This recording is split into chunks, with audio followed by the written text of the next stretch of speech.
नमस्कार, मी पंजाब डक. आज आहे 28 डिसेंबर 2024. मी आहे माझ्या शेतामध्ये. या ठिकाणी परत एक अंदाज देणार आहे. आपण सांगितलं होतं की राज्यामध्ये 27 तारखेला पाऊस पडणार आहे. तर काल पाहू शकता उत्तर महाराष्ट्राकडे, जळगाव जिल्ह्याकडे बऱ्याच ठिकाणी, आमच्या परभणीकडे म्हणजे मराठवाड्याकडे बऱ्याच ठिकाणी पाऊस झाला. विदर्भात झाला, अमरावतीकडे झाला, बुलढाण्याकडे झाला, संभाजीनगरकडे झाला, नगरकडे झाला, इकडे पंढरपूरकडे झाला, कर्नाटककडे झाला. आणि परत आता एक अंदाज येणार आहे शेतकऱ्याला. परत एक आनंदाची बातमी की राज्यामध्ये 30 तारखेपासून हवामान कोरडं राहणार आहे. थंडीची तीव्र लाट येणार आहे. जवळपास 15 दिवस म्हणजे नवं वर्षाचं स्वागत थंडीनं होणार आहे. म्हणून हा अंदाज लक्षात यायचा. म्हणजे 31 डिसेंबर पासून ते 15 जानेवारीपर्यंत राज्यामध्ये तीव्र थंडीची लाट येणार आहे. जशी मागात थंडी आली होती तशी राज्यात थंडी येणार आहे. म्हणून हा अंदाज लक्षात यायचा.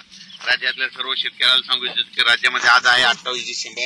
आज 28 डिसेंबरला फक्त आज म्हणजे उत्तर महाराष्ट्राकडे नंदुरबार, धुळे, जळगाव, तसेच नंतर नाशिक, निफाड, संभाजीनगर, नगर जिल्हा, त्याच्यानंतर जालना जिल्हा, बुलढाणा जिल्हा या भागामध्येच म्हणजे आजच्या दिवस म्हणजे पावसाचं वातावरण राहणार आहे.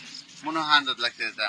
पण राज्यामध्ये उद्याच्या नंतर म्हणजे परवाच्याला 30 डिसेंबर पासून राज्यातला पाऊस पुन्हा परत म्हणजे पाऊस कमी होणार आहे. म्हणजे 30 पासून हवामान कोरडं राहणार आहे.